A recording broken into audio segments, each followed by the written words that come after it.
Alright, so how are you guys? I hope very restful yung weekend natin. Nakapag-recharge sana. When I call your name, just unmute and let me know if you're here. Just put this here. Alright, so Agustin, Ria, Melissa, are you here? No, so she's not here. Almoradi, Mariel Joy, are you here?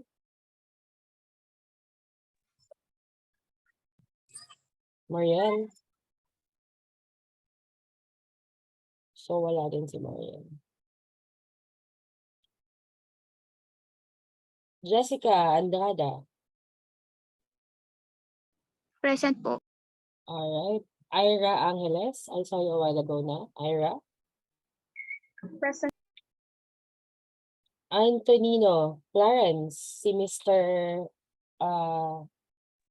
Present po, ma'am. Mr. Art. Ikaw yun, di ba? Hindi po. Ikaw yun, di ba? If I remember correctly. Alin po, ma'am? Yung sumali sa pageant last WAD? Hindi po. Hindi po. Antonio, Hannah, Rose, Bernardo. Present po, ma'am. Present po. Mayan Badajos. Present po, ma'am. Present po si Mayan. Alright. Aaron Jacob Bautista. Present po, ma'am. Aaron, question. Kaano-ano mo si third year si Kat? Po? Kaano-ano? May kamag-anak ka ba sa third year? Wala po. Si Kat Ador Junicio? Hindi po, ma'am. Ay, talaga? Sige, let's... Clarice Bengson?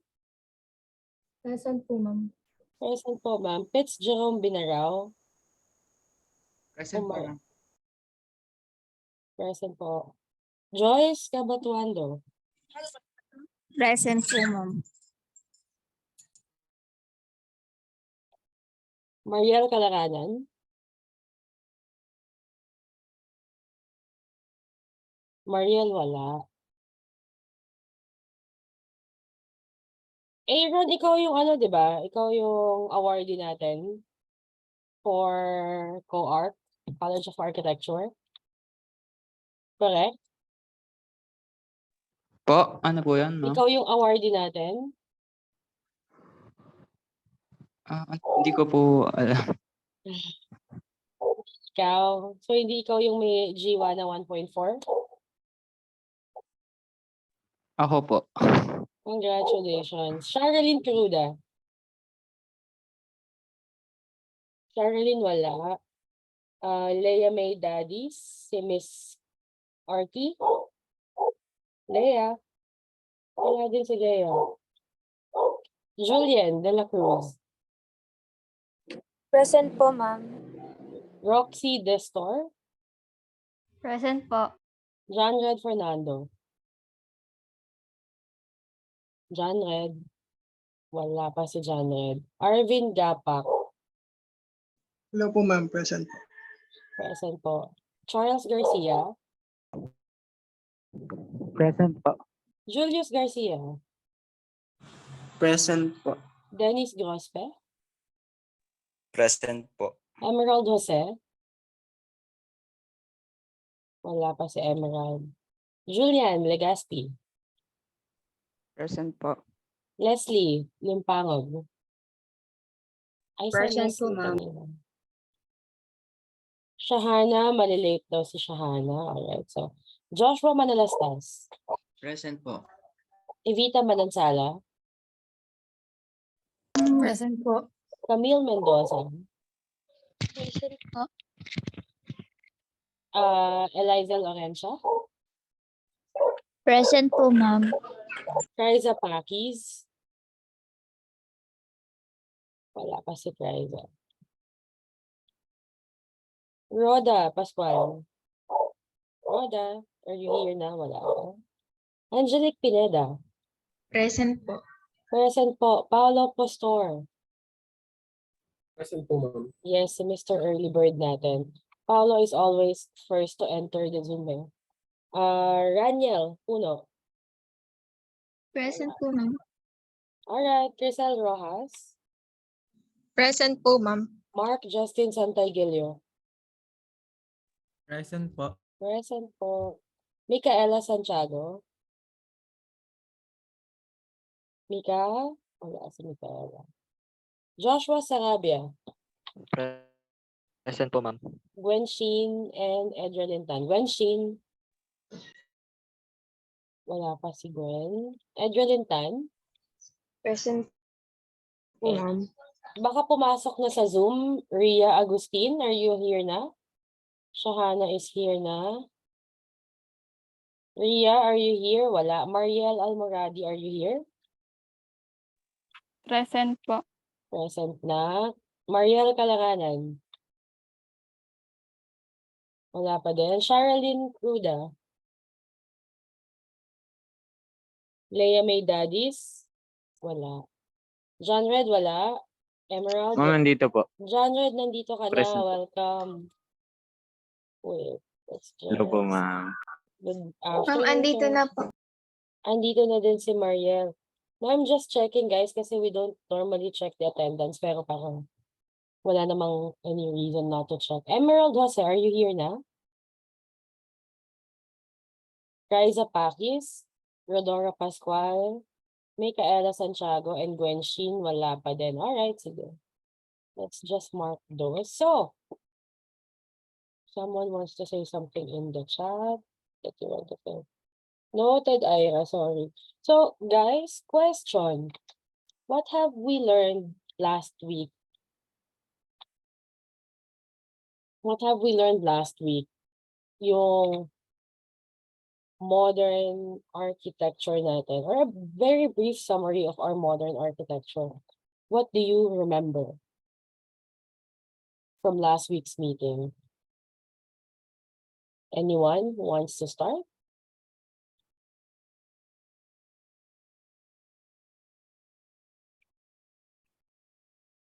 Anything that you remember from last week's meeting on Saturday, if you're here, or if you're not, what have you watched dun sa recording natin that you remembered today? Anyone who would want to start? Sige, since nobody wants to start, ikot tayo ng roleta ulit. Let's try. Gwen, good afternoon.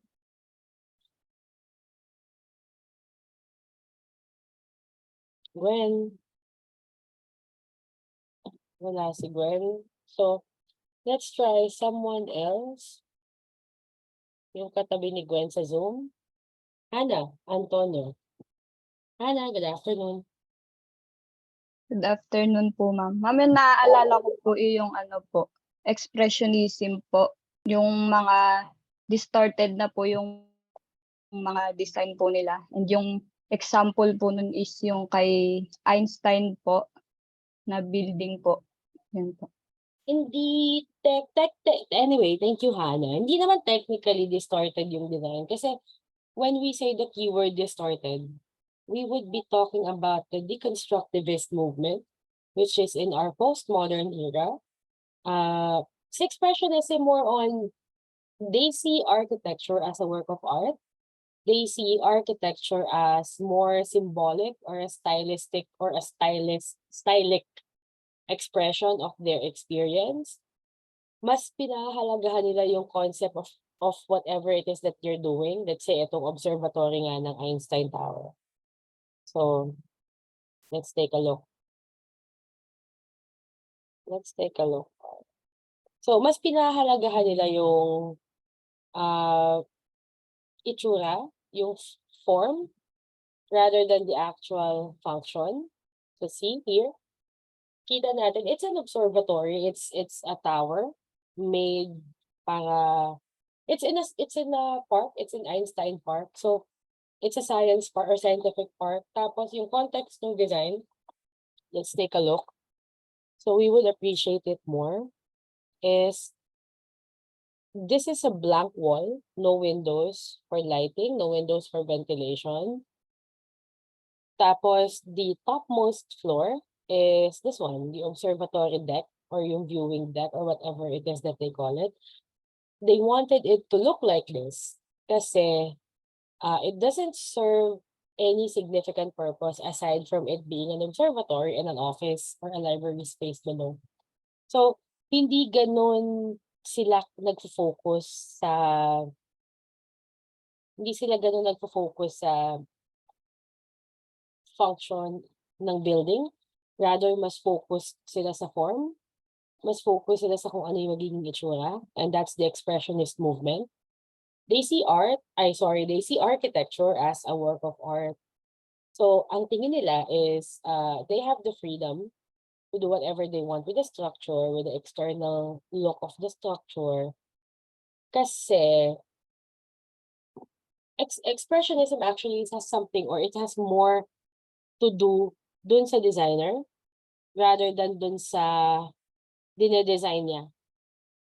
So expressionism is an architectural movement para i-express nga nila yung sarili nila. So it uses a form of the building, it uses the form of the building to express, to evoke whatever it is that they want to convey. So anyone else aside from Hannah who would want to recall the things that we discussed last Saturday? Let's try two more, shall we? Let's try Mariel. Mariel, good afternoon. Mariel Kalanganan.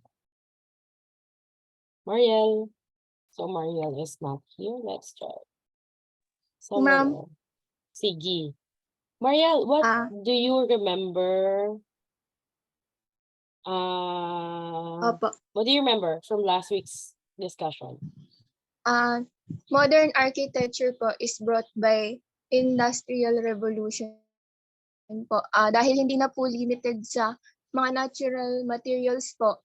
Madami na pong na-imbentong bago kaya nagkaroon na po tayo ng skyscrapers halimbawa kasi kaya na po nating mag-supply ng water sa matataas, may elevator na po. Ganon. And mas po sila, mas clean lines po ngayon yung modern architecture. Limited po yung ornamentation compared po sa ibang period. Sige. Thank you, Mariel. Were you in class last Saturday?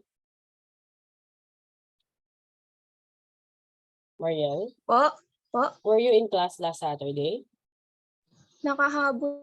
Nakahabol po. Diba? Kasi those are the things that I did not include sa slide and those are the things that I discussed. So, see, modern architecture, why we call it modern, hindi naman siya super modern dahil nasa 1900s siya or late 1900s to early 20th century. So,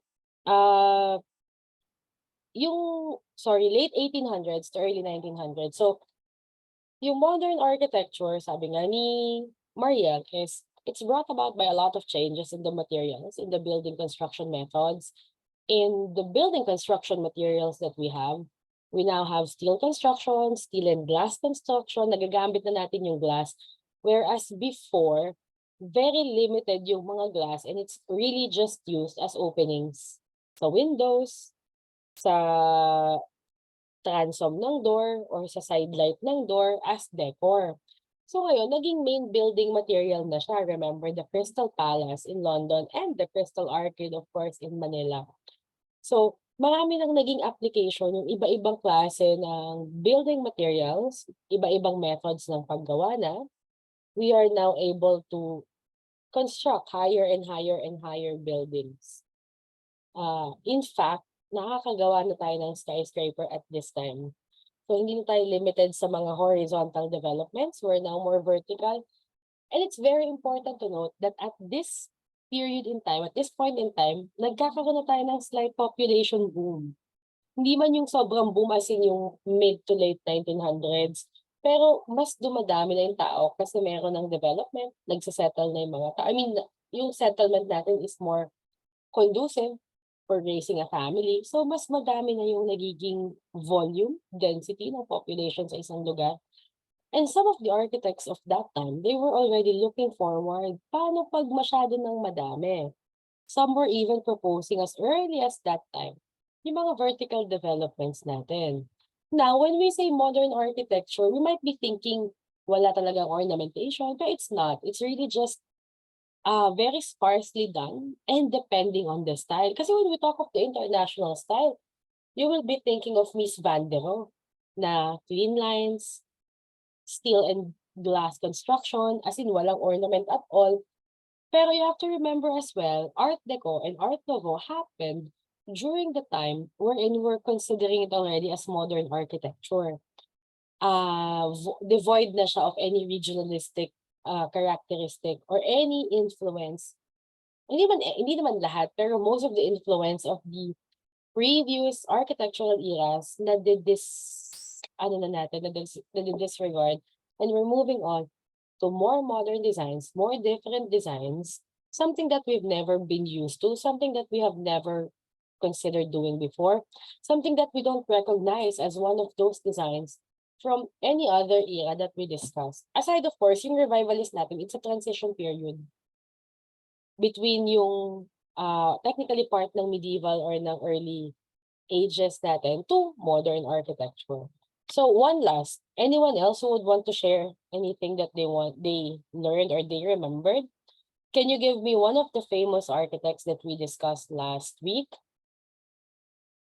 Let's try, since no one's raising their hands. Try natin si Joyce. Joyce?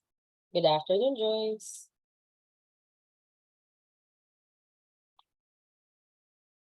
Joyce? Hello, Joyce? Joyce, good afternoon.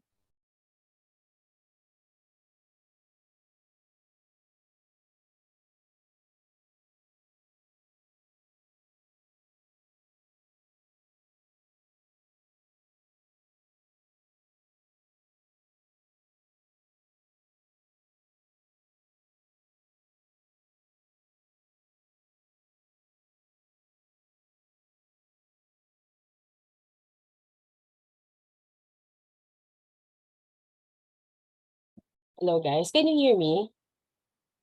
Can you hear me? Is it audible or not? Yes po.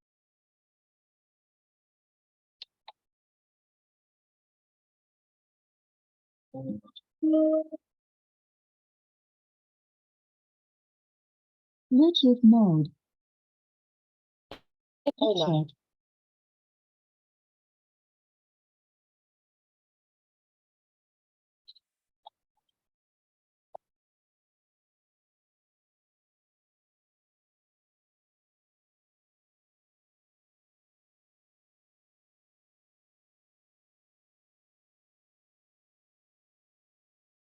Sige.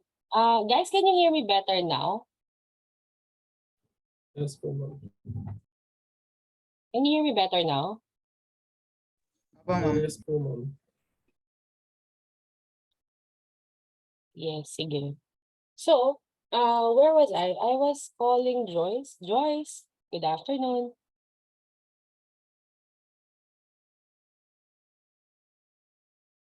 Okay. Sige, Joyce. Sorry. Anyway, anyone want to help Joyce out? Let's try Raniel. Raniel, are you here? Raniel. Hello po, ma'am. Ma'am, si Frank Yes. Lloyd Wright po.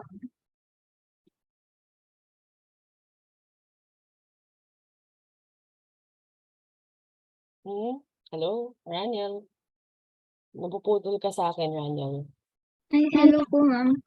Ma'am, Better. rinig na po. Sige. Which one of the architects that we discussed last week, yung pinaka tumatak sa'yo yung contribution niya in the field of architecture? Raniel. Nawala ka ulit. Sige, let's try another one. Shall we? Sige, let's try. Paolo. Good afternoon, Paolo. Are you here? Good afternoon, yes po, ma'am. Sige, Paolo, sino dun sa mga architects natin na diniscuss last week, yung pinaka tumatak sa'yo? Si ano po, ma'am? Si Frank Lloyd Wright po. Frank Lloyd Wright. Right. Bakit si Frank Lloyd Wright and what of his designs? Parang, kan po kasi, ma'am, parang mas tumatak po sa akin yung design niya na parang pinopromote niya po, ma'am, yung parang organic style po, ma'am. Parang pinopromote niya po ang organic architecture. Tapos, since nag-umpisa na po maggawa ng skyscrapers ng time na yun, parang mas pinopromote niya po yung parang, tawag po, parang horizontal po, ma'am, na Oo, very yung design. horizontal si Yes po. FLW. Sige. Yes po. Thank you, Paolo. So, I think lahat naman tayo nag-grasp natin yung idea ng modern architecture, which is very different from the previous discussion natin ng revivalist era tsaka ng Renaissance era. So, if no more questions regarding that, or do you have any questions, guys? Questions, comments, suggestions, violent reactions? So if no more comments on that, let's give the floor to our third group. The third group, who will be sharing the screen?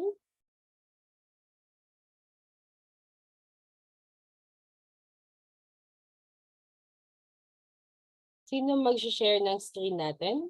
Angelique?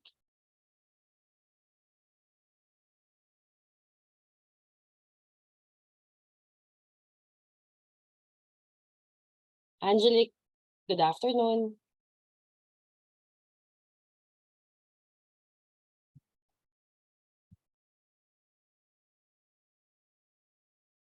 Yes, Angelique, good afternoon. Who will be sharing the screen, guys?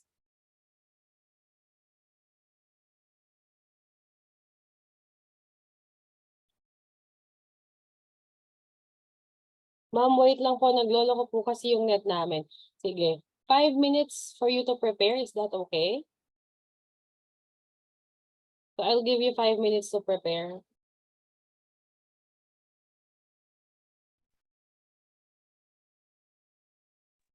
Ma'am, audible po ba? Yes, very audible, Leslie. Thank you po. So this is based from the slides that I have given the third group. Remember guys, if there is something you need guidance with, you should always just ask. Kasi I answer naman most of the time. So group 3 had asked prior to this. So this will be very similar to what I have prepared. And I will also be sending a copy of my slides for this topic. So Leslie, Our group on us and spare your time for a bit as we take a deep. So our aim is to share other information regarding styles. Oh, yes po, ma'am. sorry, sabi ko you have the floor na, sorry. Late lang yung dating sa'yo, friend, sorry.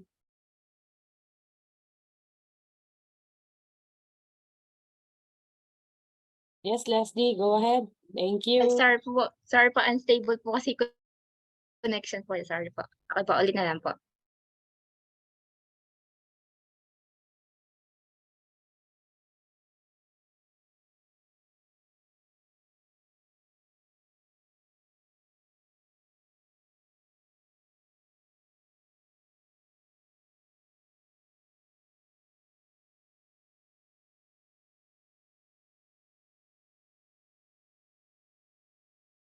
So our group would like to greet you guys a pleasant day. Other time for a bit as we take a deep to share other information regarding overview. Let's not waste much of your time. Modern architecture.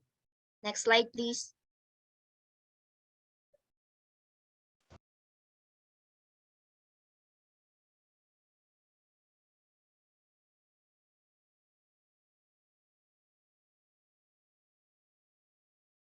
So with the word post, it's a prefix word, diba? That means after. So ibig sabihin, after modern architecture,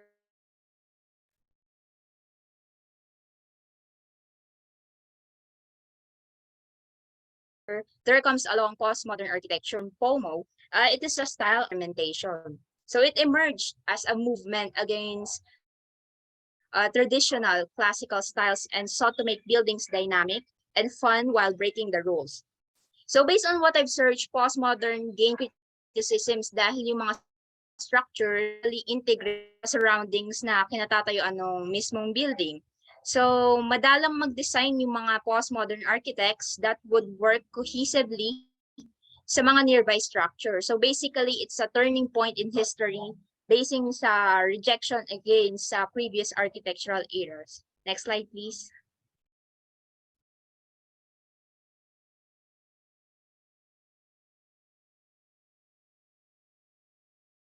So the postmodern home design incorporates elements of previous architectural styles in exaggerated and whimsical ways. So yung traditional conservative leanings are void in this era.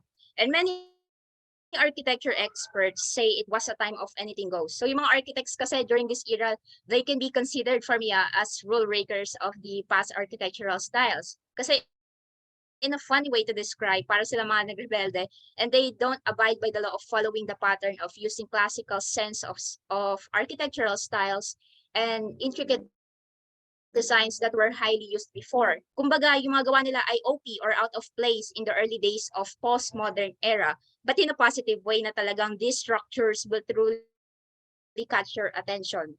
So this statement of mine will be justified later on. Next slide, please.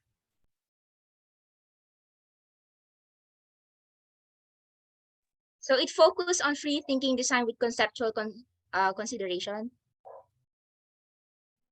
Pabalik po ng slide.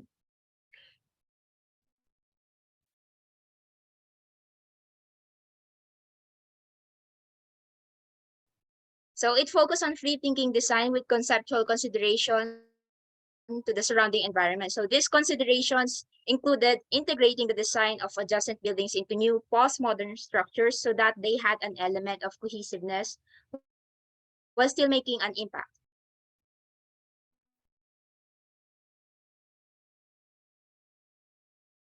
While postmodern buildings were meant to serve a function, take note of that. As with modernism, postmodernism encouraged creativity and strayed from the rigid rules of modern ideals that dictated simplicity, abstraction, and simple shapes. So by mixing a variety of architectural motifs and mga elements from the arts and crafts movement, classicism, neoclassicism, and many other architectural styles, yung postmodern architecture looked to create buildings that not only honored their local history, but had a unique visual appeal as well.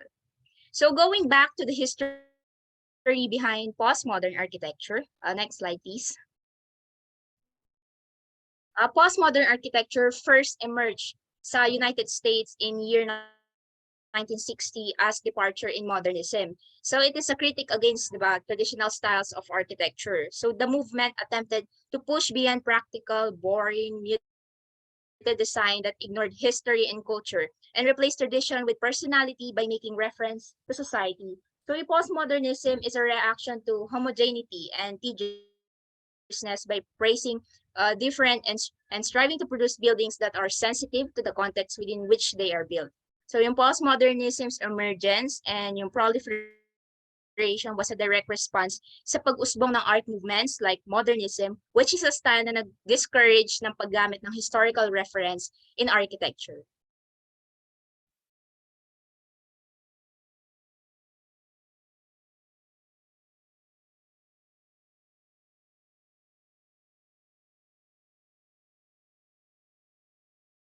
We may now proceed to the characteristics of postmodern architecture. Thank you.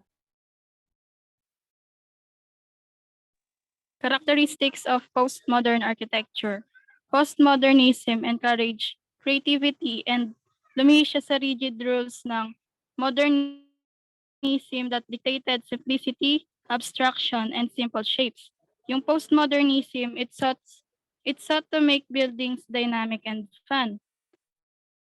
Postmodern architecture looked to create buildings that not only honored their local history but also had a unique visual appeal. So first is asymmetry. Asymmetry is an important element of postmodern design. It became a pillar of postmodernism movement because of its ability to capture attention and create unique buildings that it stood out.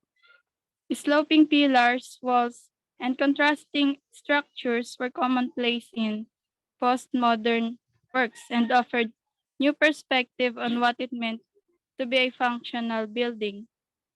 Architects during this period loved to play around with lines, shapes, specifically by exaggerating roof lines and slopes. So postmodernist buildings showcase asymmetry through the use of uneven shapes, odd angles, varying colors, and next slide. Next is humor. Postmodern design takes itself seriously but not too seriously. If postmodern walls could talk, they would be hilarious. Humor is an ironic movement of gaudy art that was perceived as beautiful. Were used interchangeably throughout the postmodern era, particularly in the United States. One of the characteristics of postmodern architecture is being expressive of humor. Halimbawa nito is yung building that appears like it's about to collapse, but it was actually built and strategically designed to look that way. By reaching the extremes of what a building could look like, camp architects challenge formality and encourage creativity in new construction and design. Next, next slide. Next is fragmentation. Postmodern architects were known for creating fragmented buildings that, while still connected as one building, took on the appearance of several different. Okay po, ma'am.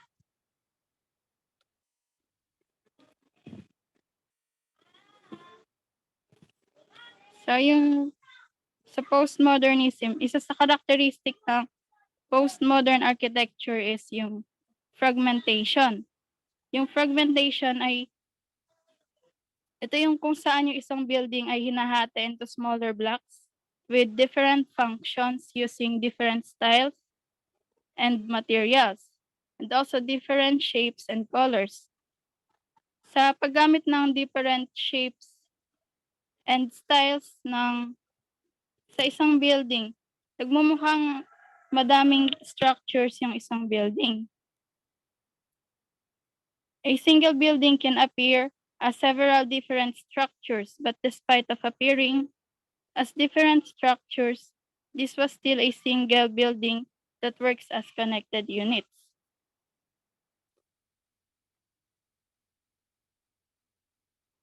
Yung building sa slide na to is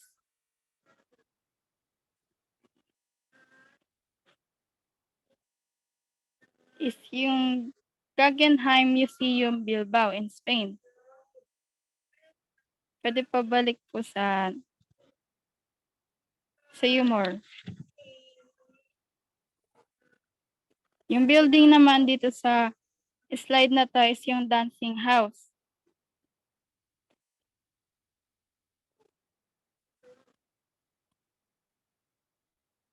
Pabalik ulit dun sa isang slide. Sa asymmetry. Yung building naman dito sa slide na to is yung Groninger Museum in Groningen, Netherlands. Next na po. Audible po ba, ma'am? Yes, sir. Joshua, very audible. So go on, you have the floor. Complexity. Postmodern buildings had core forms, decorative elements, asymmetry, bright colors, and features often borrowed from earlier periods. Colors and textures unrelated to the structure of or function of the building. So complexity can be used to describe all postmodern works, as the integration of a variety of colors, textures, shapes, and themes construct the framework of these unique buildings. Complexity was used to pivot away from the uniformity of postmodernism and establish a new style of design. So one of the perfect example po ng complexity in postmodern is yung dancing house po ni Frank Gehry, kung saan makikita natin yung paggamit niya ng iba't ibang medium at lines para makapag-create ng otherworldly structure. So later on po, makikita pa natin yung mga characteristics na ito na bumubuo about buildings ng mga architects in postmodern, to how asymmetry, humor, fragmentation, and complexity become the major attributes of postmodern architecture. Next po.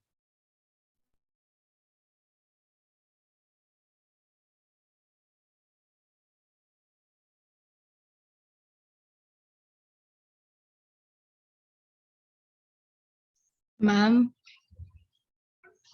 yung isa po namin kasama, wala po siya dito, wala daw po siyang internet, kaya ang binigay lang po sa amin is video presentation.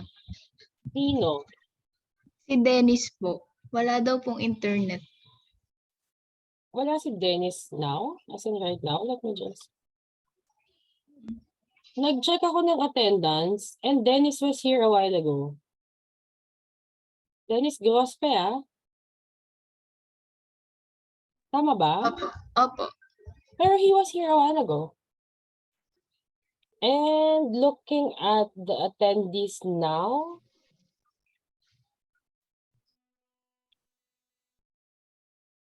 for me, skip Dennis's part for a while.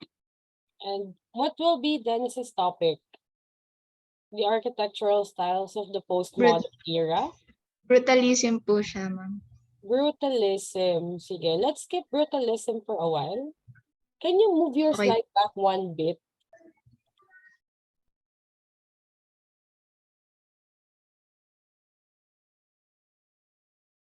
One slide back lang sana. One slide back lang sana. So I think that was 16 or 15.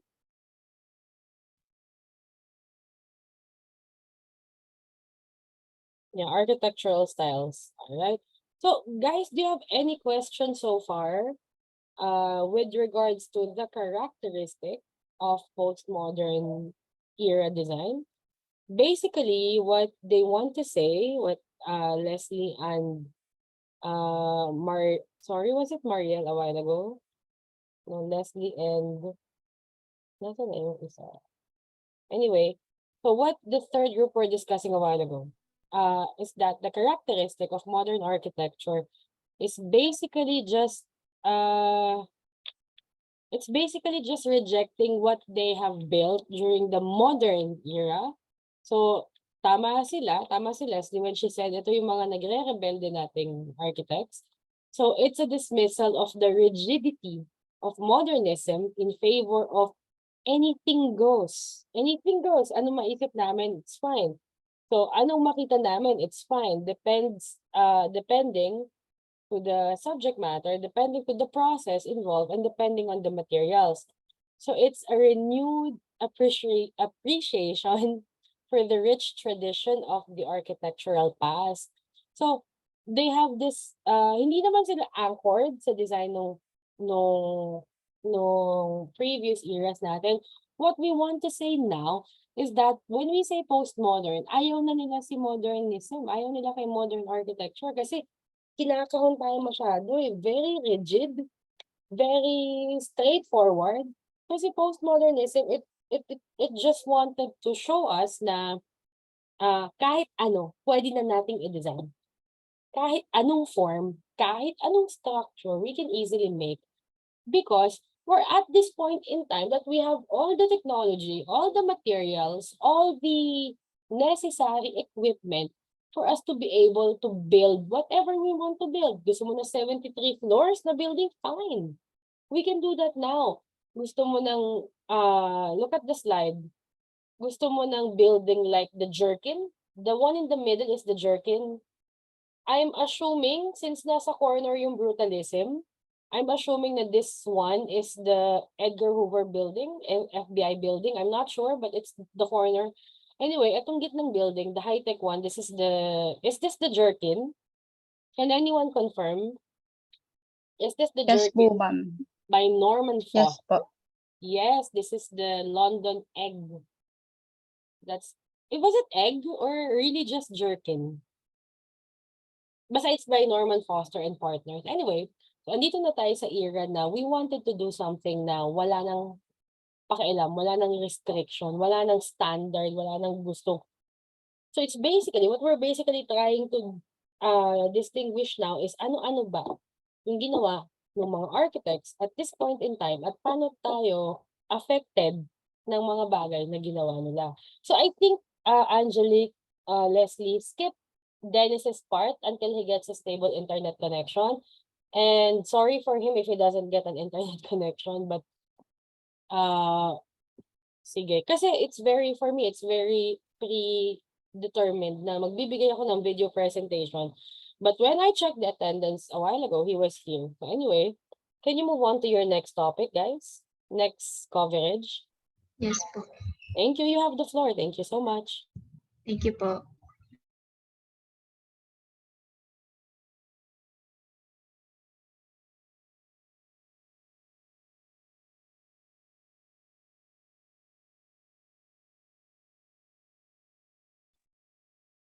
Next is we have the high-tech architectural style. It was development in British in late 1960s, influenced by engineering and new technology. Dito na nagkaroon ng mga techniques sa kanilang design concept, construction, and other aspect katulad na lamang ng manipulation of space. They are more ready when it comes to new building techniques from engineering and other technology. May mga building construction and services na rin that time. Next slide po.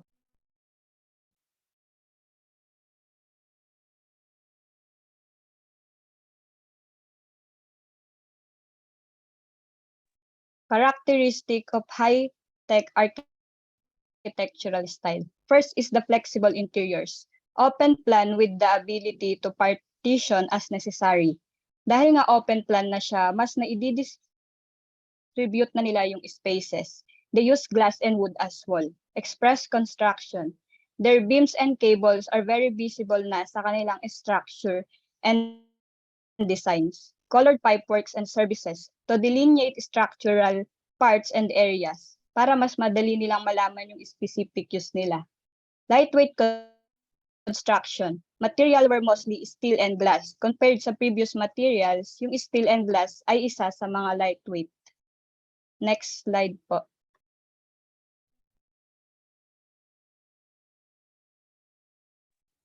Architect of the high-tech architecture. We have architect Norman Foster. His works are sustainable approach and the materials are mostly glass and steel because his objective is to create a flexible and collaborative environment where people can both live and work. They are always green spaces and the glass and the steel materials are for the lightweight shell of his work. Next slide po.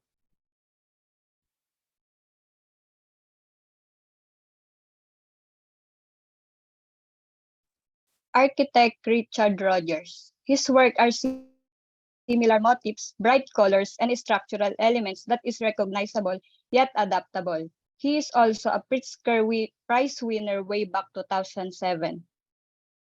As architect Richard Rogers said, that architecture is measured against the past. You build in the future and you try to imagine the future. Next slide.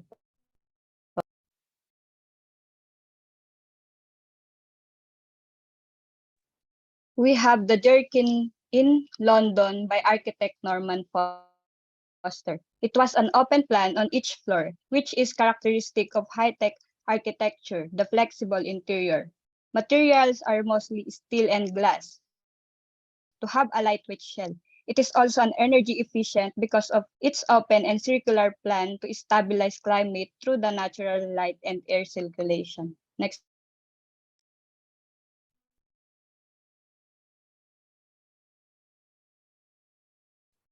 Millennium Dome and United Kingdom by architect Richard Rogers. It has a 12 steel with a height of 100 meters. This serves to support network of high tensile cables.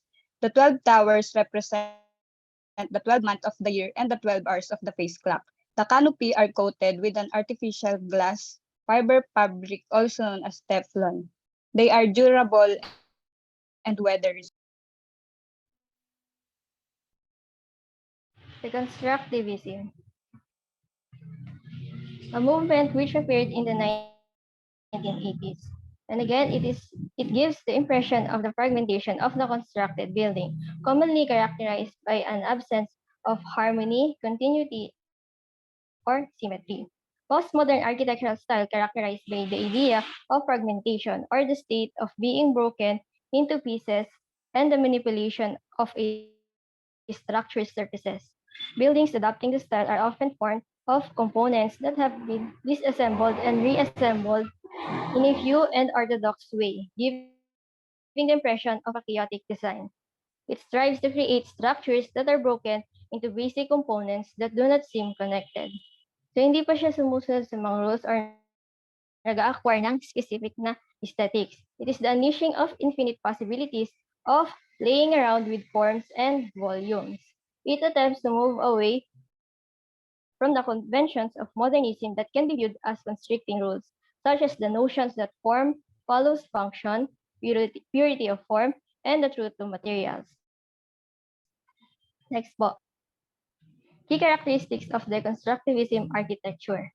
Walls and floors that join each other at different angles, curved surfaces, the ambiguity in transitions between surfaces, dynamic and fragmented masses, carrier elements, bit inside and bit outside, the feeling of uncertainty and confusion, questioning of the strict functionalism of modern architecture. Next po. Famous structures of deconstructivism architecture. Bilbao Guggenheim Museum in Bilbao, Spain by Frank Gehry. So ito po yung structure na nasa slides kanina ni Mariel. The concept po niya is scales of a fish. The museum is seamlessly integrated into the urban context, unfolding its interconnecting shapes of stone, glass, and titanium on a 32,500 square meter site along the Nervion River in the old industrial heart of the city. While modest from the street level, it is most impressive when viewed from the river. It has directly affected the entire town and has changed how art, architecture, and collections can be linked and perceived by people. Next po. The Libeskind Building, a Jewish museum in Berlin, Germany by Daniel Libeskind. Its concept is a Jewish Star of David in form and zoning. The flow of the building symbolized the experiences of the Jewish community, continuity of German history, escape from Germany and the Holocaust. The zigzag plan intends to nudge the visitor to lose their sense of direction, leading to empty spaces, dead ends. Further, one enters the Garden of Exile in the end. The 49 tall concrete pillars intend to disorient the user and force them to realize the contrast of dark and light spaces. Next po. Architects of deconstructivism architecture. Frank Gehry, among the greatest architects of late 20th century architecture, a Canadian-American Pritzker Prize-winning designer and leading exponent of deconstructivism. Next po. Peter Eisenman. Eisenman was a follower of ideals of deconstructions that were developed by philosopher Jacques Derrida and considers himself a deconstructionist architect rather than a deconstructivist one. Next po.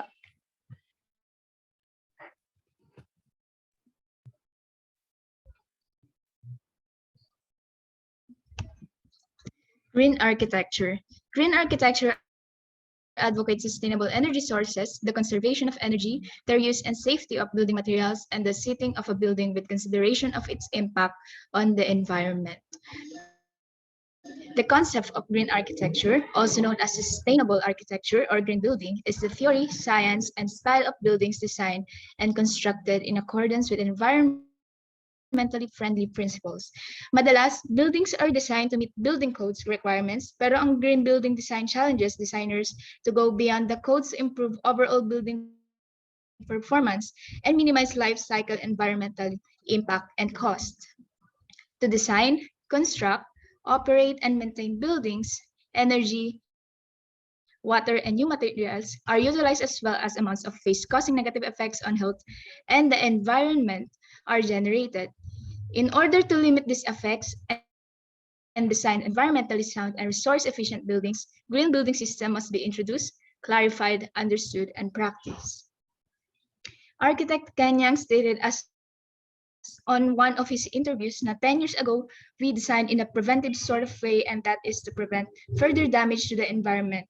But in the past 10, 20 years, we've done so much damage that is in now a raise and rescue mission.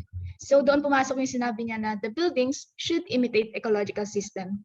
Dahil nga ang architecture ay responsible sa 40 to 50% of waste landfills and 20 to 30% of greenhouse gas emission, ang goal ng green architecture is to conserve energy, reuse the building materials materials na eco-friendly, non-toxic at hindi harmful especially sa environment at sa mga tao.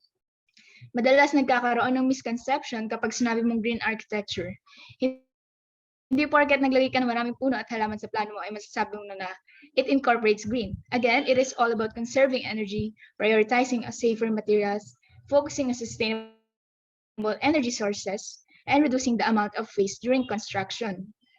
According to architect Kanyang, again, kapag kasi you are building a high-rise or skyscraper, it utilizes around 30% or 30% or more energy, materials, and engineering system to build, operate, reuse, recycle, and to demolish. Kaya mostly sa mga tall buildings ay fundamentally unsustainable buildings.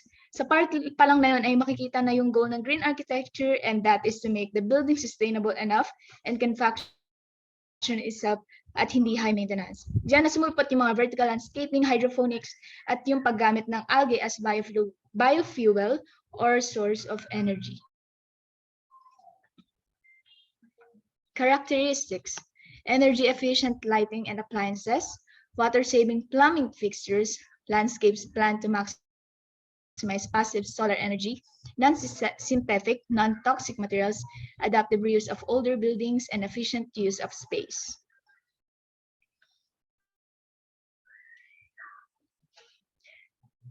Architects of green architecture. Ken Yang is an architect and ecologist known for his signature hyper-green architecture, a field he pioneered since 1971. His work is differentiated as based on the science of ecology, being the originating context for humanity's activities impacted on the planet. In nature, there is no such thing as waste. Waste is a human invention. Nature recycles everything. So why can't we imitate nature and recycle everything? But to recycle everything, we have to make sure everything is recyclable. If you look into the way that materials are used in an ecological system, you'll notice that you find that there is no waste. The waste of one organism becomes food for another, and everything's recycled in an ecological system where in our human-built environment, there's a throughout system. We use something, then we throw it away. But natural factors don't go away, they have to go somewhere. So most of the time, it's either ends up in the ground or has to go to a landfill somewhere. The best thing that we can do is to imitate nature and try to reuse everything we make as human beings, or recycle them. When we cannot reuse or recycle them, then we should try to reintegrate them back into the natural environment. As an aspiring architects, we should know that we can change the world as long as we are looking in a holistic way. Yung titignan mo lahat ng side because every perspective matters. Next, William McDonough. William McDonough is an architect and globally recognized leader in sustainable development and design. He is a pioneer of the concept of cradle-to-cradle design, the circular economy, and the circular carbon economy, notably co-authoring Cradle-to-Cradle, remaking the way we make things. So William McDonough is recognized globally as a leader in sustainable development. His vision for a future of abundance for us is helping companies and communities think differently. Together, they are changing the world. He advises commercial and governmental leaders worldwide through McDonough Innovation. McDonough is also active with William McDonough and Partners, his architecture practice with offices in Charlottesville, Virginia, and San Francisco, California. And these are the examples of green architecture. Solaris in Singapore. Solaris is a 15-story office building located in the Fusionopolis hub in central Singapore's One North Business Park, an area dedicated to research and development in technology, media, physical sciences, and engineering industries. It received a platinum rating BCA Green Mark 2009 from the Singapore Building Control Authority and first prize, Skyrise Greenery Awards 2008. Itong Solaris in Singapore ay work po ni Architect Kenya. Ang next example naman ay ang 901 Cherry in San Bruno, California, na work naman po ni Architect William McDonough.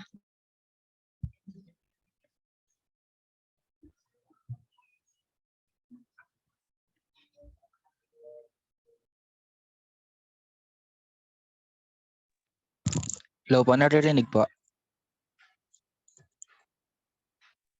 Yes, sir. Sige, go on. Go ahead. Mag-start tayo kay Philip Johnson. Philip Johnson, born in Cleveland in 1906. Johnson attended Harvard University to study Greek. While there, he became fascinated with architecture. Upon graduating in 1927, he toured Europe to witness the emerging modern architecture movement firsthand. But not until 1941, at the age of 35, he entered Harvard's graduate school of design under Marcel Breuer. During at his age of 26, he became the director of MoMA's new architecture department, where he co-authored the influential book, The International Style. He ever advocating the importance of aesthetic side of architecture. Johnson began his career as curator and critic, deeply interested in bringing the European minimalism to the American public. Then, philosophy according to Philip Johnson, crutches by which architects evade their real responsibilities are history, pretty drawings, comfort, low cost, structure, utility, and services. The seven crutches of modern architecture is mostly based on the seven issues of the students or architect can apply to their projects, with or without noticing. In other words, those are the seven things that will always have to include as an architect. The first one is the history. You can learn a million things from other architects or buildings or improve them to have a better results or new way to construct or decorate. Then the pretty drawings. Architects not only sketching or drawing. You can use them as a strong guide to start project, and it could be useful to imagine what the result will be. But there are plenty of other things to apply as an architect. Then the comfort. As an architect, you have to design things or spaces that fit perfectly to the client. The appearance makes an object attractive or unattractive, but it doesn't mean it will function the way it has to function. Then low cost. An architect will always try to offer the best product for the best price, optimizing the construction in an amount that the consumer is willing to pay. Structure is an adaptation of the process of the whole work. Then the utility. The customer is always wanting products that can be useful for a long time and always wanting to pay small amount of money. Then the service. As an architects, we have top mission when building a house or designing an apartment. We have to access to the client's mind, visualize exactly what he wants, but also think as an architect, optimize space, and offer the best options. Next po.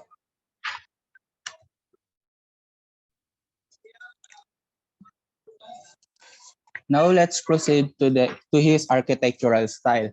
Johnson Renaud's glass house in New Canaan, Connecticut, shows the influence of Mies van der Rohe, with whom he later collaborated on the Seagram building in New York. Eventually, however, he developed his own individual style, incorporating contemporary architecture with historical elements, as seen in the postmodern AT&T building on Madison Avenue. He later incorporated the style of con- the constructivism into his work. Then, his greatest influence as an architect was his use of glass. Then Johnson also was among the first to experiment with all glass facade, and by the 1980s, such buildings had become commonplace the world over. He eventually rejected much of the metallic appearance of earlier. Um, Next po.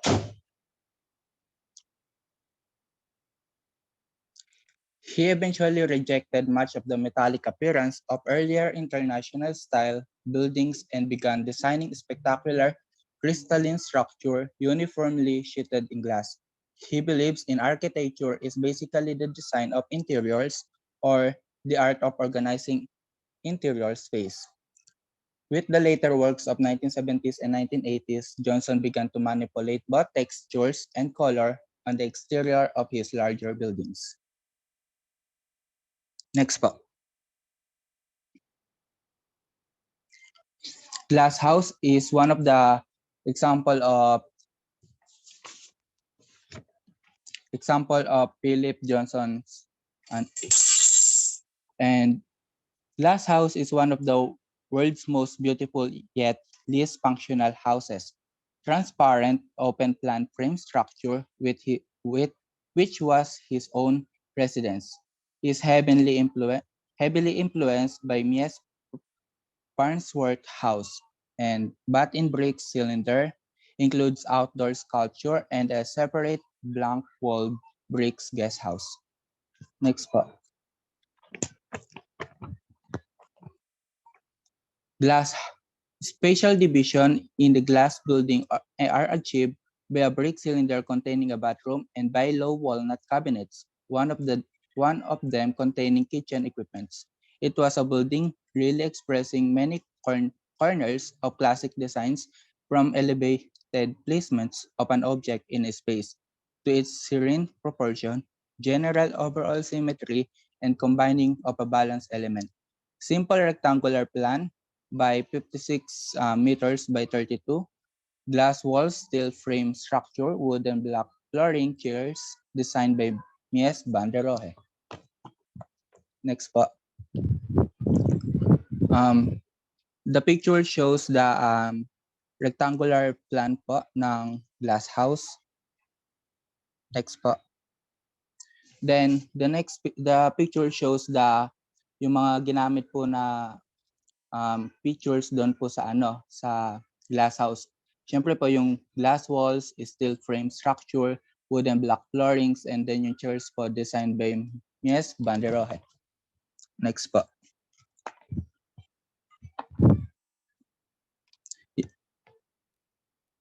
Then the next sample is Knesset Tiferet Israel Synagogue, Fort Chester in New York. Elliptically entrance port linked to rectangular body of the main building. It is colored slit windows on concrete block walls of the main building. It has a curved false ceiling and domed entrance. Next po.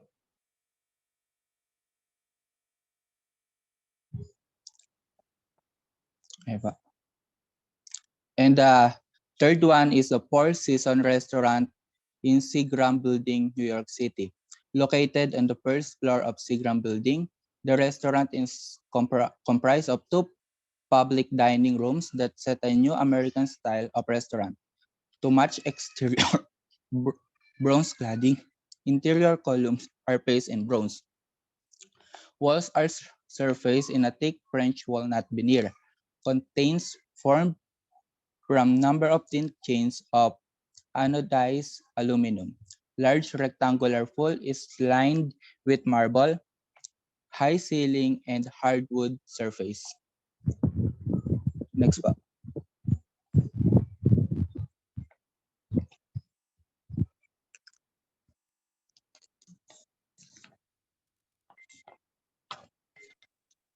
Hugo Alvar Henrik Alto. He was born on February 3. Sorry, Maria. Sige. Can I just go back to Clarence? Yes po.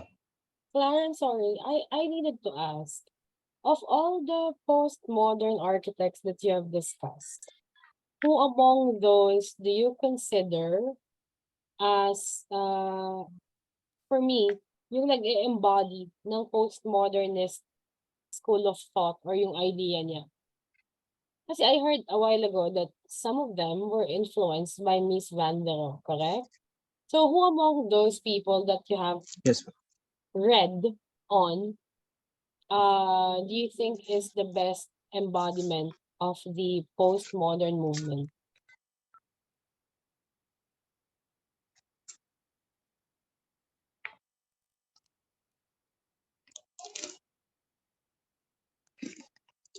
Ma'am, ulit po. Medyo ano po kasi internet ko po sa akin, putol-putol po eh. Who among those architects that you have shared with the class while reading your presentation do you think is the most fit, or who do you think is the actual embodiment of the postmodern school of thought or movement? Si ano po, si Philip Johnson po. Why? Na bali ano po, na-influence yung architectural style po niya, bali parang galing po kay Mies van der Rohe po. Yung ano po, yung Barnes, yung example nung design po ni Mies van der Rohe, Don't yung even remember your own presentation?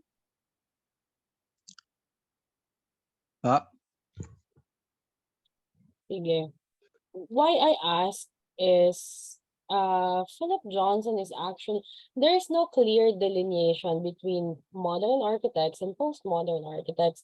It would be depending on which era, which part of their designs are we talking about. Kasi for me, Philip Johnson is actually more of a modern architect rather than a postmodernist.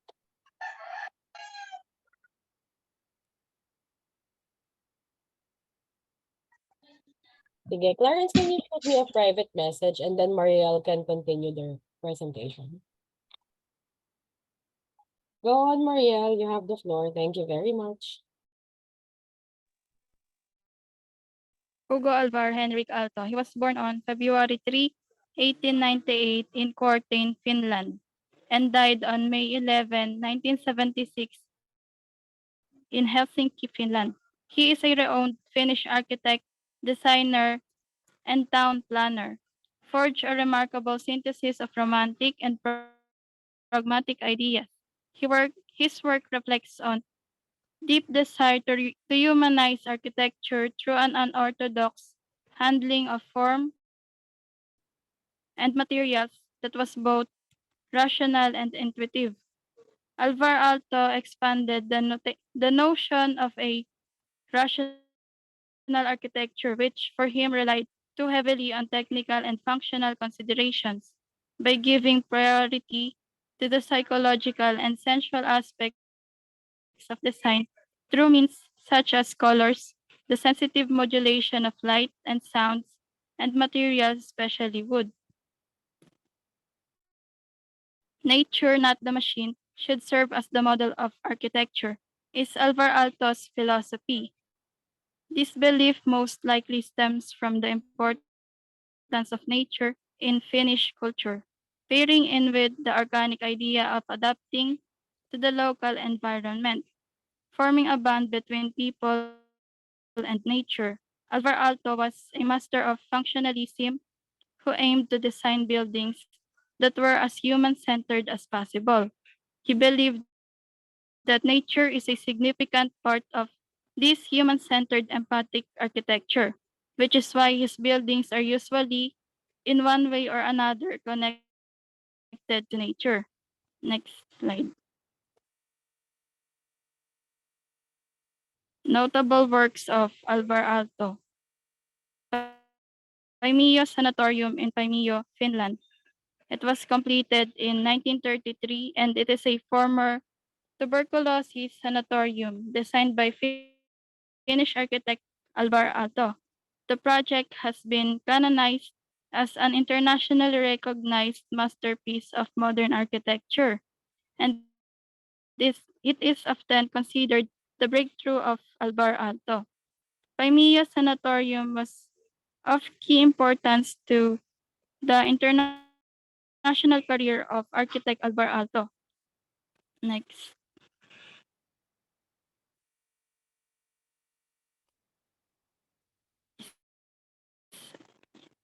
Next is yung Baker House Dormitory in Cambridge, Massachusetts. Alvar Aalto designed the Baker House in 1946 while he was a professor at Massachusetts Institute of Technology, where the dormitory is located.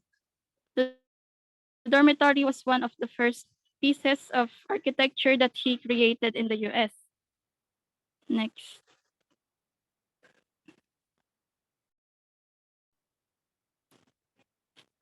Next is Finlandia Hall in Helsinki, Finland. Finlandia Hall is a conference and event space located in the center of Helsinki, Finland. was designed by Finnish architect Ar2A in 1962 and built between 1967 to 1971. The structure expressed a type of modernism in which form did not necessarily dictate function and where small detail played a crucial role in overall composition. Next.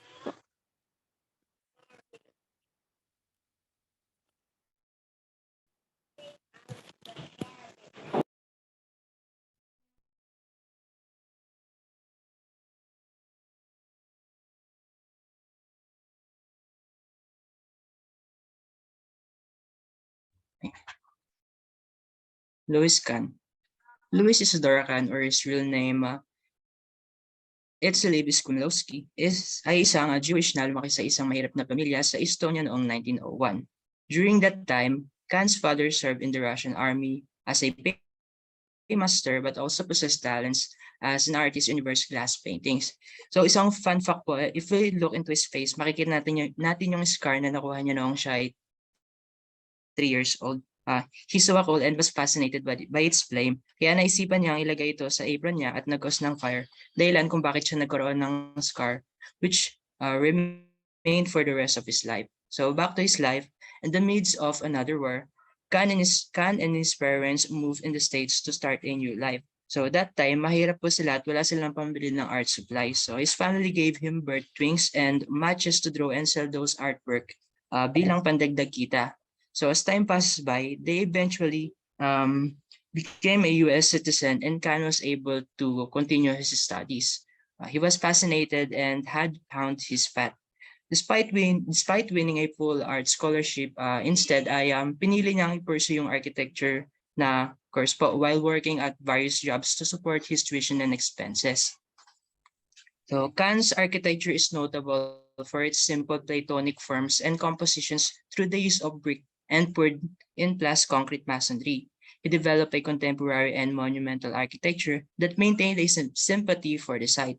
While rooted in the international style, Kahn's architecture was an amalgam of his Beaux Arts education and a personal aesthetic impulse to develop his own architectural forms. So his philosophical concepts, silence and light. Silence represents the darkness of the beginning and light symbolizes the source of life, the inspiration of the creative act.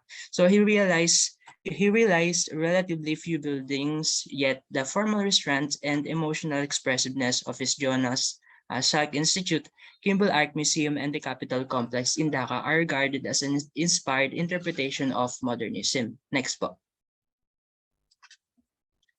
So Kimball, so these slides are some of his famous works. So this is the Kimball Art Museum in Fort Worth, Texas, USA. So according to Louis Kahn, structure is the giver of light.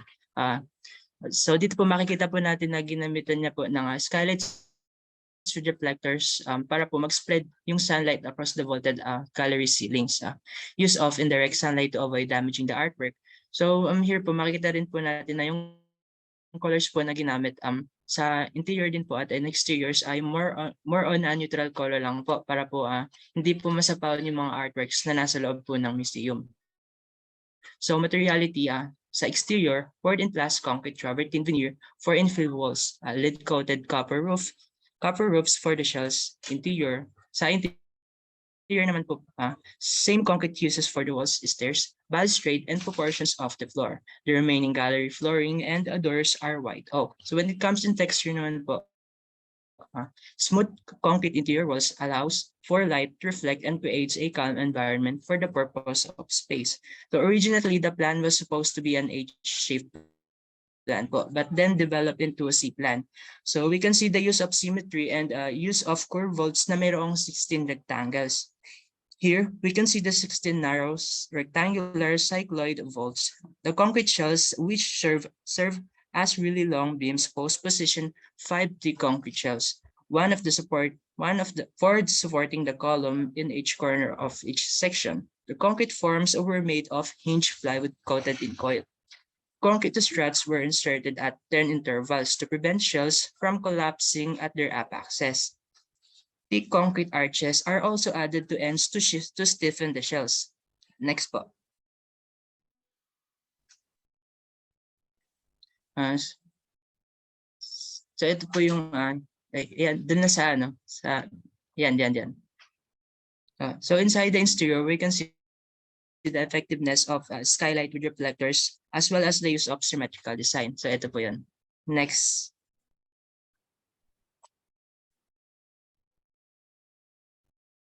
The capital complex in Dhaka, Bangladesh. Louis Khan's capital complex in Dhaka, Bangladesh is an epic work of the annals of modern architecture that is still shrouded in mystery. Dhaka was a critical site of Kant's new overtures in the modernist cosmos, located at the geographical and ideological edge of that cosmos. The project literally expanded the horizon of modern architecture, which was stagnating in its own ideological doldrums, in amalgamating a primordial intensity with a modern program, and resuscitating the eroded civic purpose of architecture.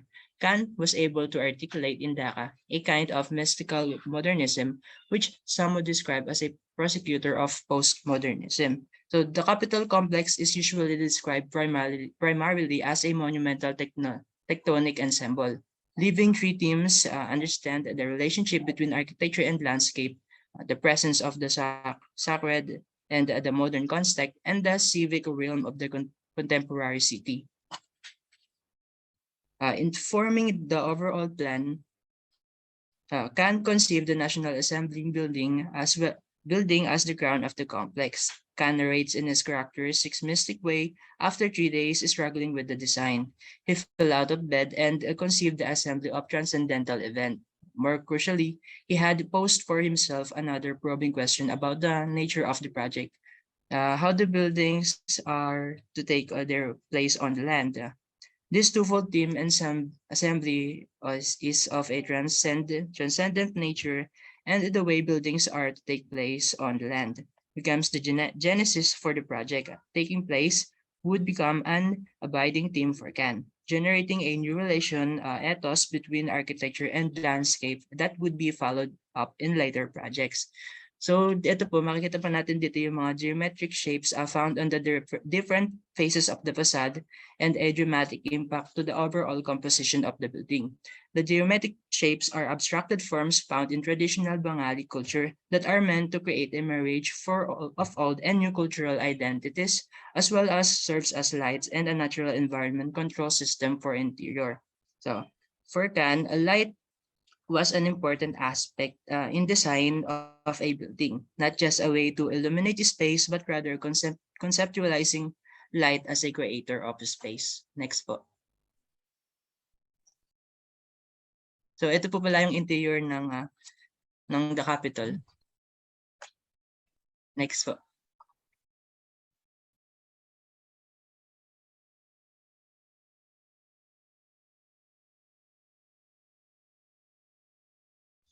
Ma'am, i-skip din po ba to? Kasi po kay Dennis din po yung kay Frank Gary eh. Ano nga si Dennis? So may video sila si Dennis, including Frank Jerry? Meron po. Kailan Wala ba daw po end yun? kasing kuryente sa kanila ngayon. Kaya daw po I di daw po. see. Pero I think later na natin i-play pag tapos na lahat. Malay nyo, As- makahabol pa siya. Meron pa sige. ba? May following pa? Meron pa po. Meron pa po. Sige, go.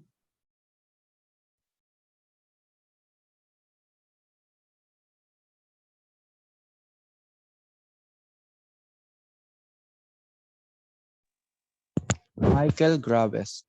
Michael Graves was born on July 9, 1934 in Indianapolis, Indiana.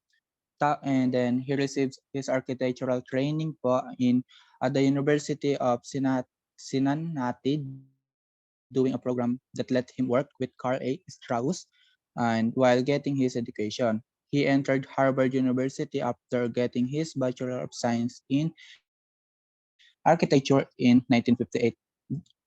Then during naman po noong 1960, he receives the Prix de Rome Fellowship of the American Academy in Rome. Rome. Then, in 1964, he accepted the teaching job at Princeton University. Next po.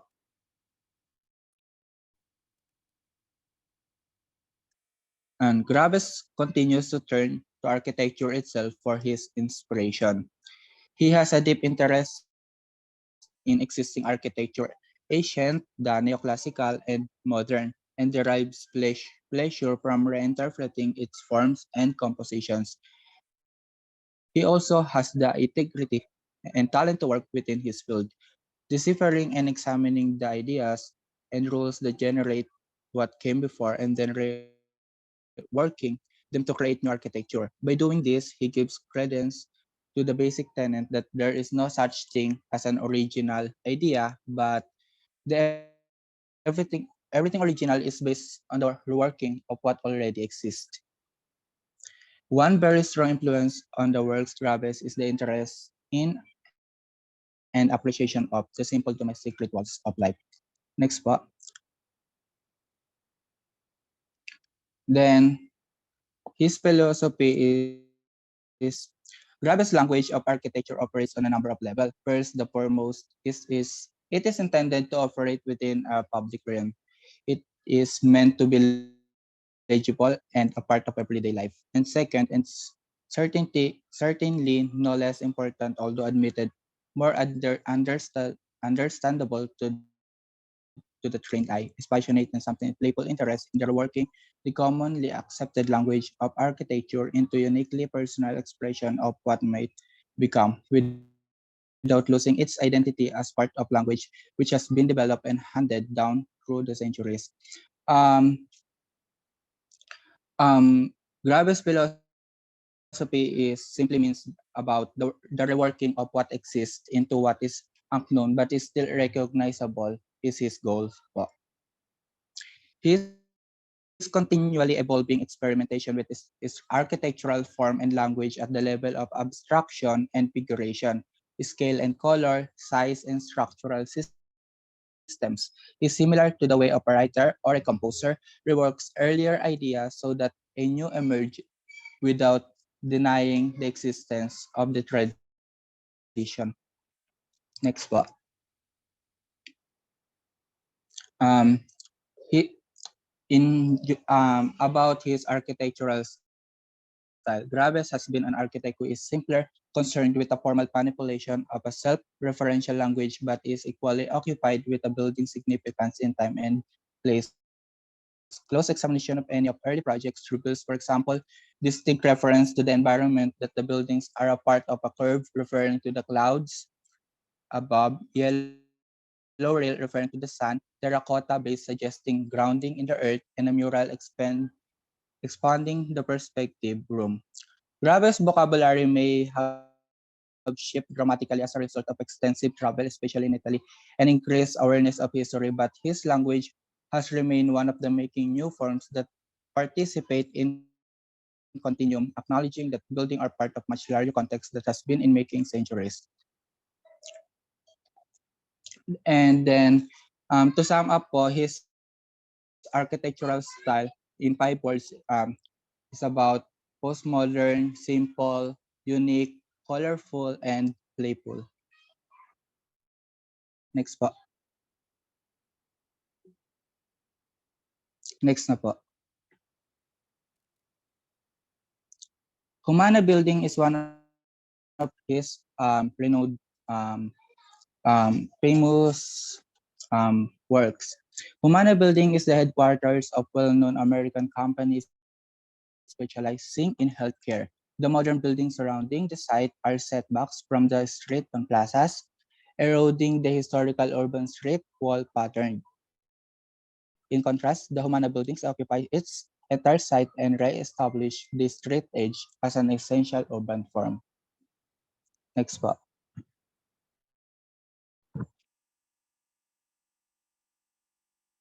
Walt Disney World Dolphin and Swan Hotel, located at Walt Disney World Resort, Florida, and the design started on 1987 and it's completed in 1990. And the area is about 2 million square feet, and the structure is 1 use is reinforced concrete and steel superstructure. And the materials are exterior insulation and finish system with painted murals. Next po. Graves warehouse residence. Michael Graves' house in the university town of Princeton, New Jersey is a highly personal works by an architect best known for large-scale project. The residence being renovated from ruined warehouse, so Graves often addressed his house as warehouse. Modest in scale and virtually invisible from the public street of the warehouse is nonetheless a symbol of Graves' passionate belief in a architecture which both natural and human. Its quiet grandeur reflect his final reflection of the machine aesthetic of the modern movement. Next po. The house is personal statement and a public retreat where Graves kept the furniture, pictures, books, sculpture, and other objects accumulated during a lifetime of collecting. Graves, like John Soane, sees his house as a place to display his collection, which will one day be available to the interested public. John Soane's museum house has always been an inspiration for Graves. The warehouse is an L-shaped building consisting of a northern wing and an eastern wing. Next po. The original north wing, hidden from the street, had large doors where trucks regularly disgorged loads of household accessories. The later wing, at right angle, was much narrower. It was here at the Graves first made his home. He installed a kitchen and bathroom and lived like a student at first. Next po. In mid-80s, with his practice booming, he tackled the northern wing, bringing in other members of his office to assist and began work on the garden. The second phase of work took 4 years and was followed by a year of work in the kitchen wing. The formal inauguration of house took place in 1992 when a conference of US governors took place in Princeton and Graves held a garden party to the governor's spouses. Next po.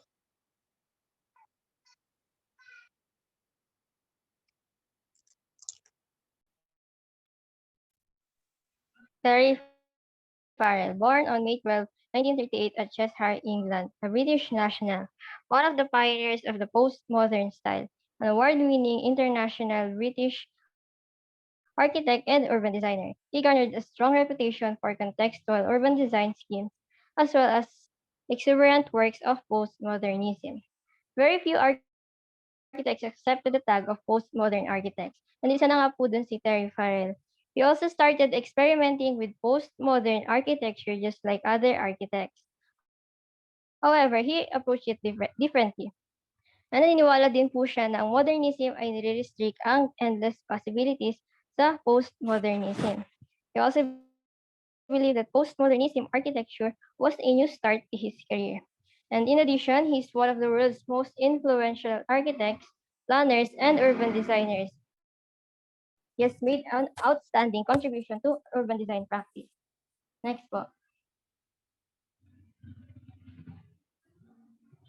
His famous works includes the Peak Tower in Hong Kong. Commanding one of the world's most spectacular urban vistas, the Peak Tower designed by Farrell was the winning entry in an international competition to replace a smaller tower that occupied the same site. Forming an iconic backdrop to Hong Kong's skyline, the tower's crescent form is inspired by the site, a valley between two hills. And And nagkaroon po siya ng iba't ibang symbolic interpretation including yung boat, walk, or open hands. The solid base, open podiums, and floating roof with upswept eaves also refer to traditional Chinese architecture. Next po. Yung so yan po yung itsura niya pag tingin sa malayo. Next po. The Deep Hall in UK. Isa po sa pinakamalaking submarium, isang type na aquarium na may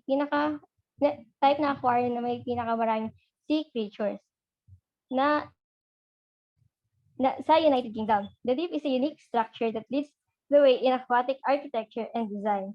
Took inspiration to a range of model, and the design conjures up metaphorical associations with waves or glacier-like forms. The roof plane and wall surfaces of the two buildings that form the Deep are constructed as a three-dimensional object instead of a series of two-dimensional planes. The deep, the wave-like contours of the visitor's attraction highlight the geography of the site and the aquatic function of the building. Next po.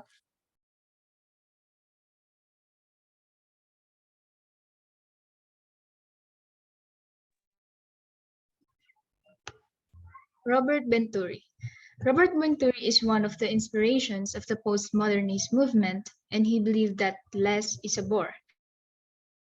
An iconoclastic architect often considered the father of postmodernism, who rejects sterile glass tube structures in favor of an inclusive, eclectic style that embraced community values and a touch of vulgarity. He was the first architect to start postmodern architecture in the late 1950s with the Vanna Venturi House building, and he was also a famous theorist of postmodernism and wrote the book Complexity and Contradiction in Architecture. Between 1951 and 1965, while Venturi was establishing his practice, he taught courses on architectural theory at the University of Pennsylvania. These courses formed the basis of his books Complexity and Contradiction in Architecture, published by the Museum of Modern Art in 1966. Venturi's book encouraged architects to turn away from the rigid form-follow functions doctrines of modernists like Walter Gropius and Mies van der Rohe, and to look instead to the rich architecture of the past, which is the works of Michelangelo, Hawksmoor, Swan, Lutyens, and Aalto. Kinontra niya ang dictum na less is more, and he countered less is a bore. I like elements that are hybrid rather than pure, compromising rather than clear, distorted rather than straightforward, ambiguous rather than articulated, perverse as well as impersonal, boring as well as interesting. I am for messy vitality over obvious unity. I am for richness of meaning rather than clarity of meaning, for the implicit meaning as well as the explicit function. So one of his notable work is the Vanna Venturi House. Designed for his elderly mother Vanna, Robert Venturi used the house as a canvas to demonstrate some of the complexities and contradictions in modern architecture. Inside, rather than providing the order and simplicity that the modernists worshipped, Venturi's design chose to surprise, even jar people with its contradiction. The interior design played with concept of scale with an oversized fireplace and an undersized stairway that leads to nowhere. From his works, we can see na his aim was to create a building na hindi lang functional but also capable of producing a sense of artistic tension. Mapapansin natin sa kanyang best-known building, which is the Vanna Venturi house na he designed for his mother, that he mixed contradictory features. The exterior shape of the house is simple, yet the interior plan is complex, and while the overall facade is symmetrically conceived, symmetry is broken by unbalanced windows and an off-center chimney. Moreover, although the scale of the house is quite small, many of the details such as the doors, chair rails, fireplace mantels are huge. Another famous works that we have is yung Children's Museum sa USA. So the Children's Museum is a playground packed with innovative, interactive bilingual exhibits for kids ages birth to 12 years, housed in a whimsical Robert Venturi designed building. So this building was designed by Dennis Scott Brown and Robert Venturi in association with Jackson and Ryan Architects. The space was designed to evoke both institutional monumentality typical of the adult world, as well as playfulness befitting an institution primarily serving children. So ito po yung interior ng Children's Museum.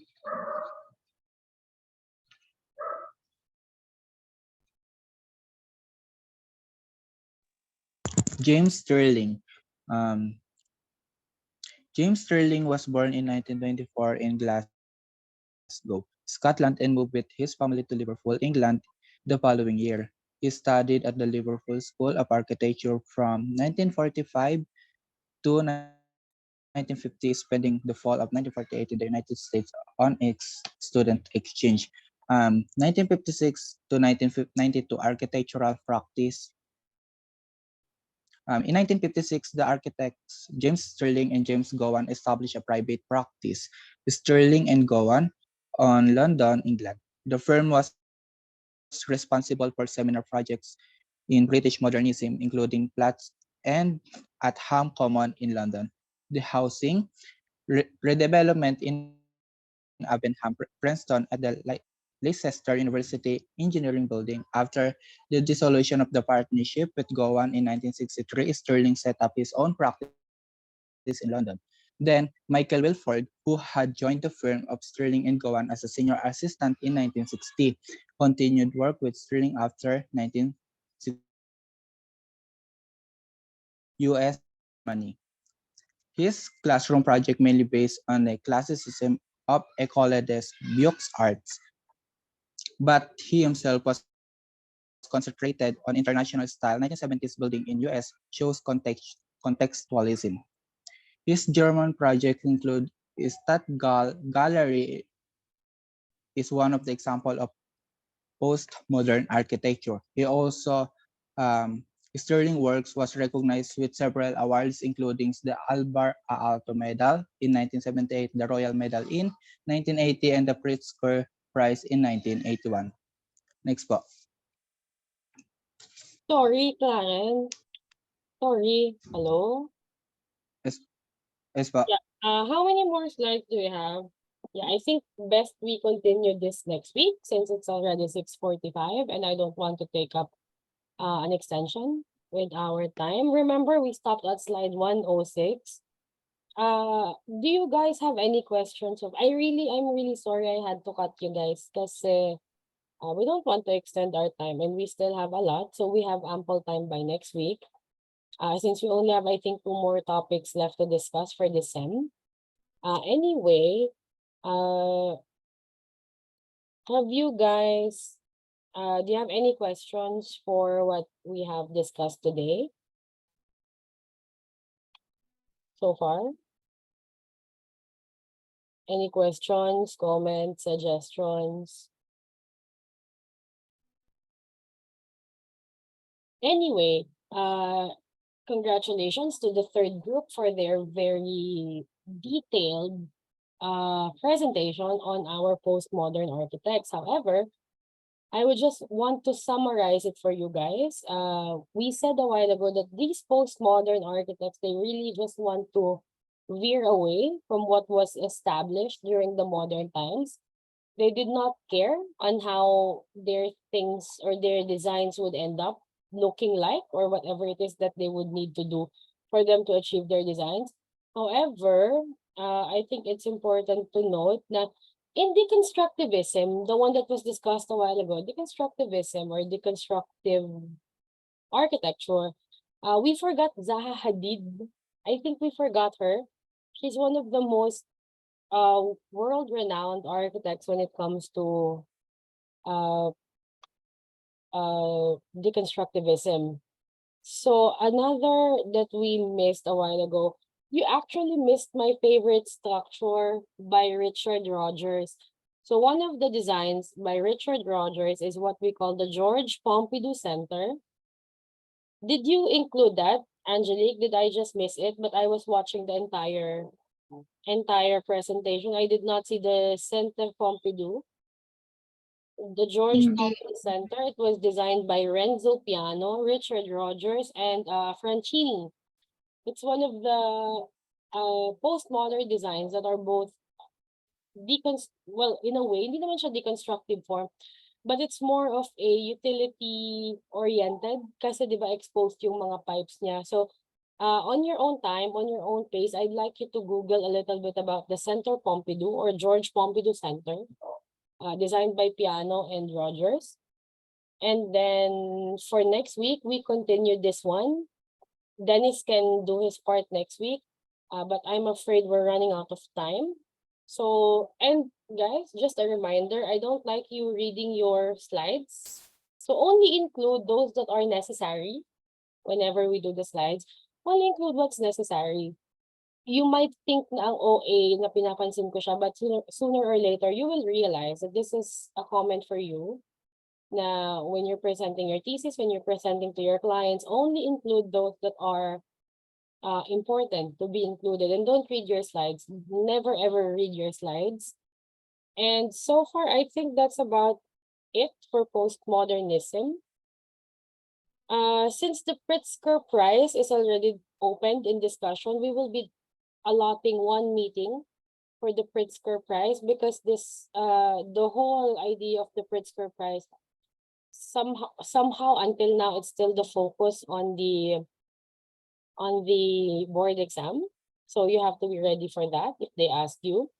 So Frank Gehry, one of our deconstructivist architect, one of our postmodernists, he designed the Guggenheim Museum in Bilbao.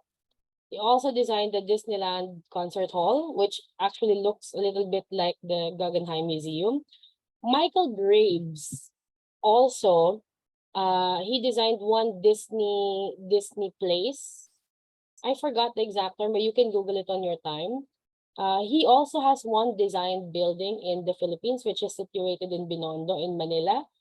You have to look up that building because that is a very important example of what postmodernist buildings look like. Remember, Binondo is a place wherein they're brutalist buildings. It's a mashup of Chinese architecture, Filipino architecture. Chinatown is located in Binondo in Manila, by the way, for anyone who doesn't know. So it's several stories high. It's one of those skyscrapers in Binondo that is still standing up until now. It was designed by Michael Graves. He focused on the playful designs. And I think we also missed yung mag-amang sa Arinen, si Iro, sa Arinen. They both also won he also won the Pritzker Prize. And I think Daniel Libskind, we were already able to mention him. So be familiar with these names, with these architects, not just because they will be appearing in the exam, but because they have something to say. And that's the only reason why we're including them in our discussion. Remember Robert Venturi, he designed the Vanna Venturi house. It doesn't look nice. Palagay naman sa slide ni Venturi, please. Angie, yung slide lang ni Venturi, yung plan ng bahay. I would just like to make a point. So itong si yan, stop there. So si Venturi, nag-design siya ng bahay na hindi naman sobrang walang function, pero you have to see that it's not really functional. It's somewhat an expression of himself, what he perceives to be okay. But if you do this kind of design right now in the Philippines and someone hires you, they would be laughing at you. And the only reason why we're including Venturi in our discussion is because he wanted to counter. He wanted to counter Van der Rohe's less is more with his own dictum, which is less is a bore. And he actually thought the thought of this house is he wants to highlight something. He wants to let us know na pwede itong gawin, kaya itong gawin, even if it's a waste of time. You know, you have a staircase here in the third story or the attic space that goes literally nowhere. So it's an expression of what he wants to do. Hindi ko naman sinasabing mali siya. Wala namang tama at mali when it comes to designing for aesthetics. Andun tayo sa all architectural designs should be code compliant. In this case, look at the stairs. It's winding. So you don't do that in Philippine houses. All architecture is site specific. All architecture should be code compliant and functioning to the end user specification. Kasi hindi ka naman talaga magde-design nang wala sa way of life ng mga kliyente mo. Which is why Robert Venturi, he must have designed this for himself, his family. Kasi very custom made, very unlikely that a client would like someone like this for their house, for their home. There's a history behind this one, which I'm very certain you'll find very interesting once you read up on it. Also, the glass house, which was inspired by the Farnsworth house designed by Miss Van der Rohe. Remember last Saturday, I told you about the chismis about the Farnsworth house that I'm not going to say anymore. But you can Google that. It's a very scandalous project in Miss Van der Rohe's lifetime. And it has a lot of stories to tell. So I'd like you guys to, I'd just like to highlight for the remaining 8 minutes that we have na we have these kinds of designs. We have these kinds of designs and we don't really have to agree on it. But it shows na at this point in time, postmodern age, postmodern era, they really are just doing whatever they want to do with no guidelines, no rules. And then somehow they found similarity. That's why we have the brutalist movement, we have the deconstructivist movement. Remember Zaha did in the deconstructivist movement. And I think there's also someone else. It's not sa Arinen. It's architect. Let me just one of his designs is I think that's Daniel Lipskin also. Daniel Lipskin, he did the museum that was very pointy. Yeah, I think it's Lipskin. I forgot the structure. Yeah, I think it was also Lipskin, but you have to understand now at this point in time, they don't really have to care. They don't really care. They don't really have any set standard or any set goal. They just want to build. So this is something like a rebellious movement, like Leslie, what Leslie has said na, was it Leslie? Yeah. Na it's actually a rebellion from what was already established by the modernist architects. So for the last 5 minutes of our time, do you have any questions, comments, suggestions so far regarding the relationship between the modern era architecture as compared to the postmodern era architecture? Any questions, comments, suggestions, anything you would want to clarify before we end our discussion? So if we don't have any questions, I'm really sorry for the group that I had to cut you because we're running out of time. But we can finish all by next week together with the fourth group, which would be discussing about the Pritzker Prize, which is actually, I'm happy that you have already opened it up. So the Pritzker Prize is an award given to architects. It's an international architecture award presented annually to honor any living architect or architects whose built work demonstrates a combination of those qualities, talents, visions, and commitment, which has produced consistent, significant contributions to humanity. Meron siyang metric. So we started the Pritzker Architecture Prize in 1979 with Philip Johnson as the first awardee. So this will be reported by the fourth group, and the fifth group should contact me for their topic. So this is something that you really have to watch out for kasi every year nagkakaroon niya ng panibago na na-awardan ng Pritzker Prize, and every year include siya talaga sa board exam. So I remember Michael Graves building, it's Team Disney Burbank. So yun yung may 7 dwarfs na binubuhat yung building somehow. I don't know how, I don't know why. Pero it's fun. Look him up. And if we don't have any questions, comments, or suggestions as of now, feel free to just reach me via messenger, email, or text message. And I'll be happy to reply to any of your comments and questions. So thank you, Angelique, Marielle. Who else was here to present? Clarence, Hannah, Mariel, Leslie, and Angelique. So thank you, and remind Dennis next week. So kung meron bang hindi nakapag-present today, we'll finish this up next week and a little bit discussion on the Pritzker Prize Award next week. So I'll see you guys next week and have a productive week ahead. So bye-bye. Let's stop this recording.